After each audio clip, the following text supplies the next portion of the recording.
Walmart storefront door greeters. Shake the dust. This is for the benches. And the people sitting upon them. For the bus drivers who drive a million broken hymns. For the men who have to hold down 3 jobs. Simply to hold up their children. Shake the dust. This is for the 2-year-olds. Who cannot be understood because they speak half English and half God. Shake the dust. For the boys with the beautiful sisters. Shake the dust. For the girls with the brothers who are going crazy. For those gym class wallflowers. And the 12-year-olds afraid of taking public showers. For the kid who is always late to class because he forgets the combination to his locker. For the girl who loves somebody else. Shake the dust. Speak. By Lori Halls Anderson. The first 10 lies. They tell you in high school. 1. We are here to help you. 2. Guidance counselors are always available to listen. 3. These are the years you will look back on fondly. 4. Driving to school is a privilege that can be taken away. 5. Colleges care more about you than your SAT score. 6. Our bus drivers are trained professionals. 7. We want to hear what you have to say. We want to hear what you have to say. We want to hear what you... We want to hear what you have to say. A Child Called It. By David Pelzer. I'm late. I've got to finish the dishes on time. Otherwise, it's no breakfast. And since I didn't get dinner last night, I have to make sure I get something to eat. I hear her stomping down the hallway toward the kitchen. I dip my hands back in the scalding rinse water, and it's too late. She catches me with my hands out of the water. If you don't finish on time, I'm going to kill you. We'll see how fast you really are. Do you hear me? Look at me when I'm talking to you. By now, I know better than to stand there and take it. She takes that as an act of defiance. It's too bad your drunken father's not here to save you. I regain my posture and dodge her look. You've made as my she life over screams hell. in Now my it's time to show you what hell is like. I act timid, nodding to her threats. Please, just let me eat. Hit me again, but I have to have food. I let the look of hopelessness rush over my face and the tears of mock defeat rush out as she storms out of the kitchen, seemingly satisfied with herself. The act worked. Mother can beat me all she wants, but I haven't let her take away my will to somehow survive. Mother takes us to school and releases my older brother, but makes me stay so she can lecture me. Tell him you're in at the door. Then, in a voice she rarely uses with me, she states, Have a nice day. because I arrived so late, I have to report to the administrative office. Moments later, I'm led to the nurse's office where we go through our normal routine. First, she examines my face and arms. What's that above your eye? Oh, I ran into the hall door by accident. Here, you said that last Monday, remember? I quickly changed my story. I was playing baseball and I got hit by a bat. Accident! I'm always supposed to say that, but she knows better. She scolds me, so I tell the truth. I always break down in the end. You'll be fine. Take off your clothes. My clothes have more holes than Swiss cheese. Mother makes me wear them as a way to humiliate me. I stand clothed in only my underwear as the nurse records my various marks and bruises. She counts the slash-like marks on my face, looking for any she may have missed in the past. Next, she opens my mouth to look at my teeth, which are chipped from having been slammed against the counter. As she continues to look over me, she stops at the old scar on my stomach. And that is where she stabbed you? Yes, ma'am. Oh no, I tell myself, I've done something wrong! Again. The nurse must have seen the concern in my eyes because she puts the clipboard down and cuts me. God, I tell myself, she's so warm. I don't ever want to let go. She then pats my head and I flinch from the swollen bruise that Mother gave me this morning. The nurse returns in a few minutes with Mr. Hanson, principal. and 2 of my teachers, Miss Woods. and Mrs. Zeigler. Mr. Hanson knows me very well. I've been in his office more than any other kid in the school. He looks at the paper as the nurse reports her findings. I'm afraid to look into his eyes, which is mostly a habit from trying to deal with my mother. But it's also because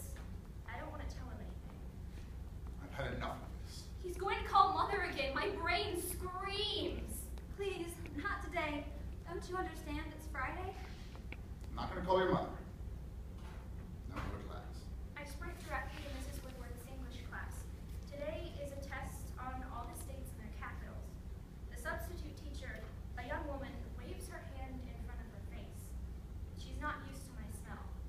At arm's length, she hands me my test, but before I can take my seat, in the back of class, by an open window, I'm summoned back to the principal's office. In front of me are my teachers and A police officer. I didn't steal anything. Mr. Hanson called me to help you, Danielle. Show the police officer the scar on your chest. It was an accident. Mother punishes me because I'm bad. I wish they would leave me alone. I know there's nothing they can do after all these years. What's your address, Danielle? That's it, I tell myself. It's back to hell. I'm gonna get it from her again. I have enough information. Thank you, Mr. Hanson. I look up at Mr. Hanson, and his face is covered in sweat. He gets up and walks out. They know. It's so important for them to know that I'm not a bad girl. I want so much to be liked, to be loved. Miss Peltzer, this is Officer Smith from the Dolly City Police Department. Your daughter, Danielle, will not be coming home today. She will be in the custody of the San Mateo Juvenile Department. If you have any questions, you can call them. Now that wasn't so bad, was it?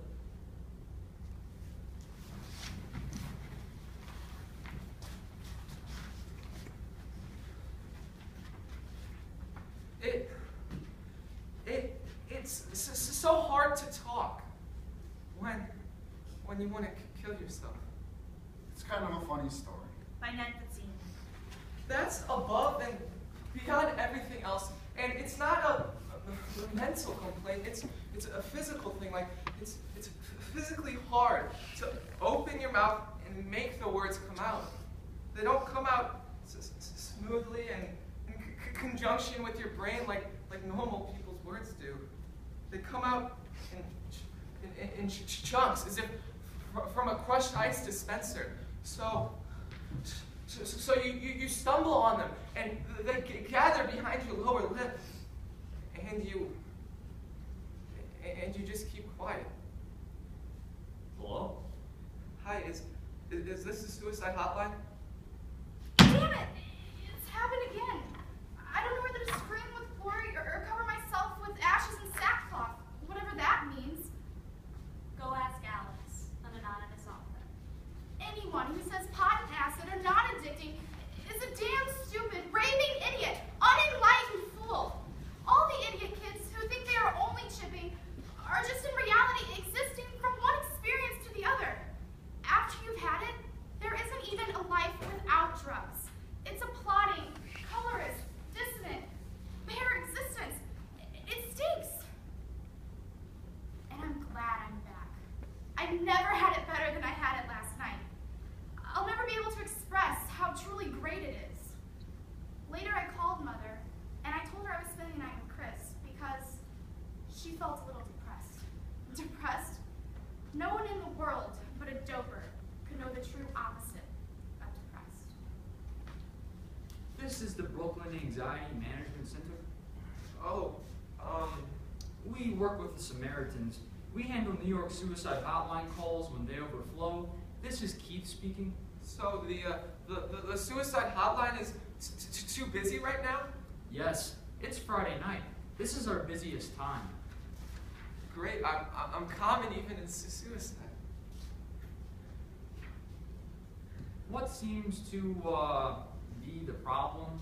I really just, I am very depressed, and I want to kill myself. I just read the stuff that I wrote in the last few weeks, and I'm being drowned in my own tears. Suffocated. Submerged.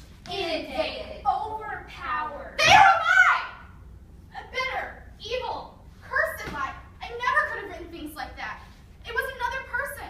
Someone else. It must have been. It had to be. Someone evil and foul and degenerate wrote in my book. They took over my life. Yes, they did. They did. But even as I write, I know I'm telling an even bigger lie. Or am I? Has my mind been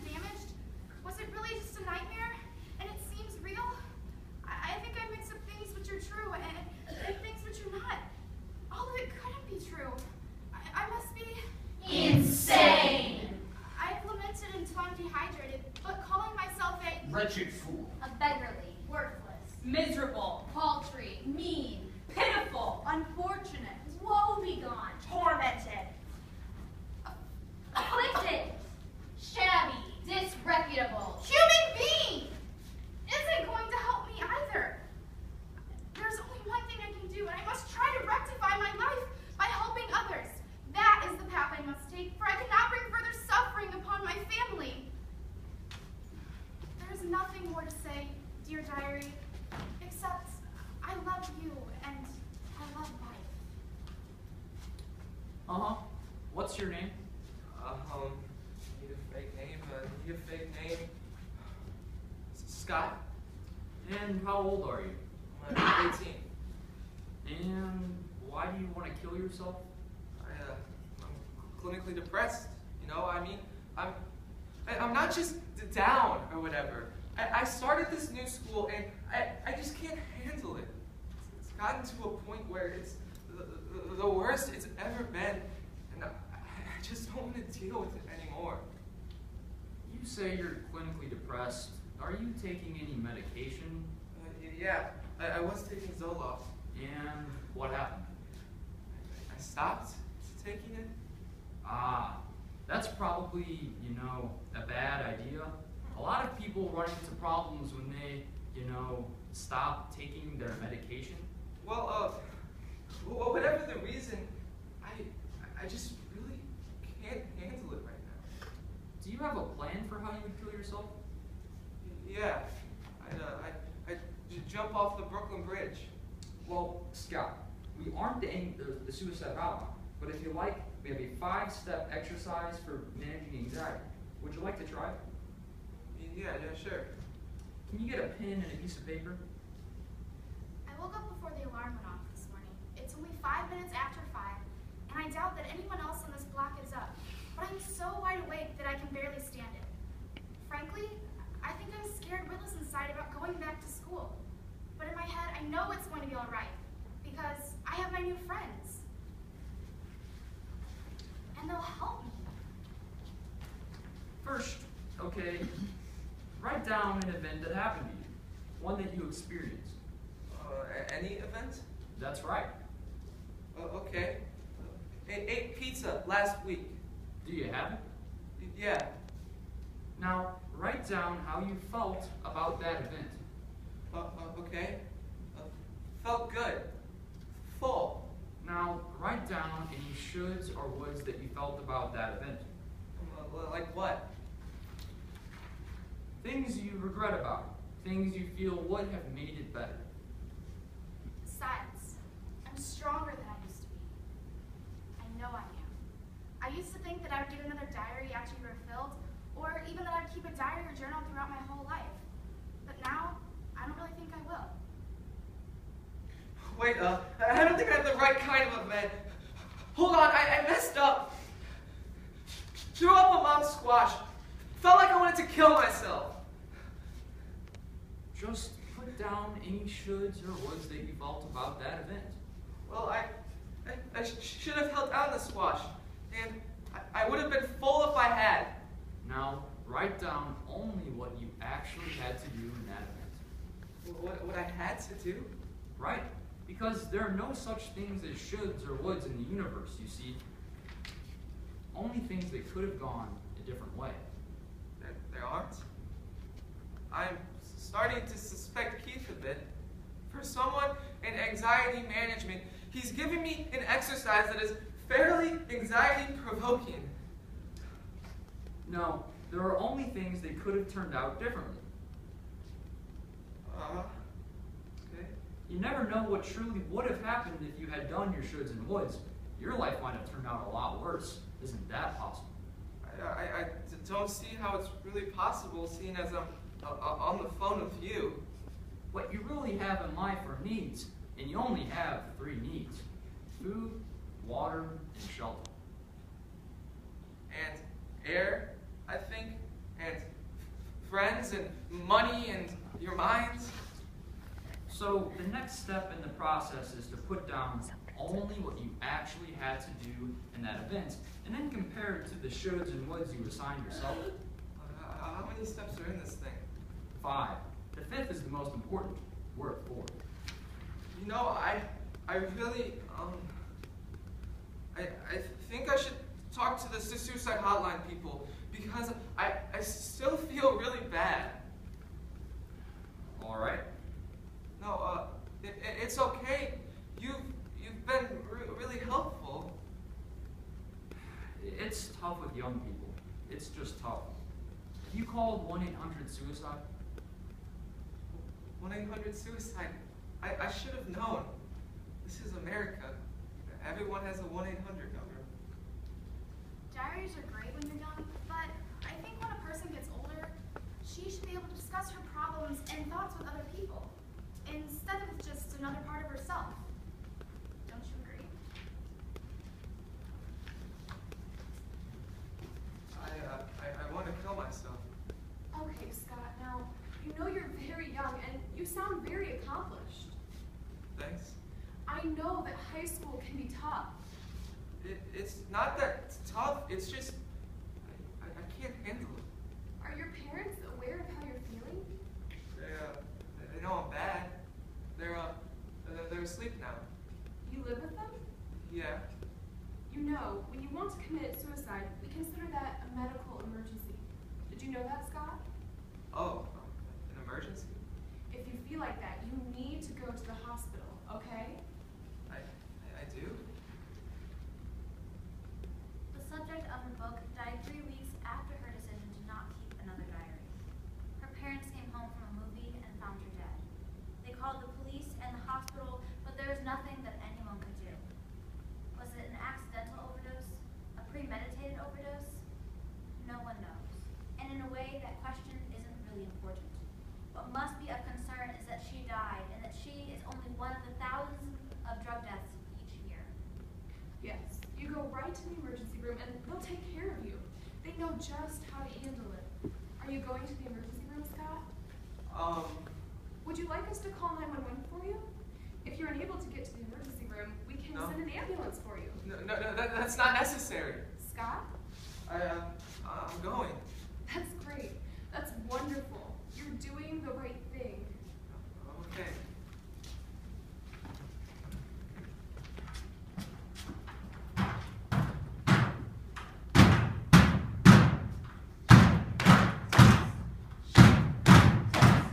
Shake the dust!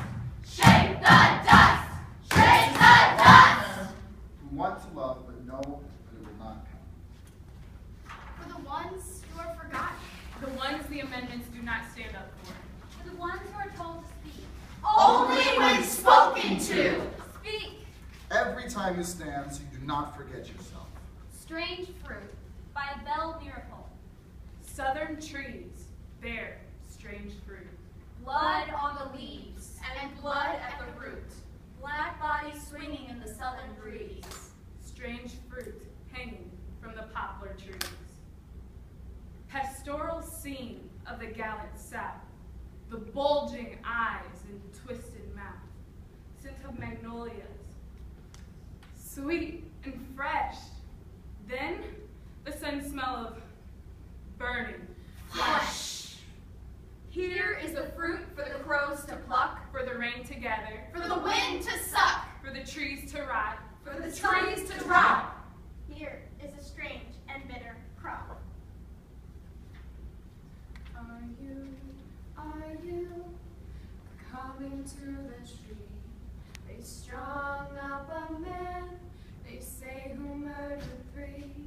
Strange things did happen here, no stranger would it be if we met at midnight in the hanging tree.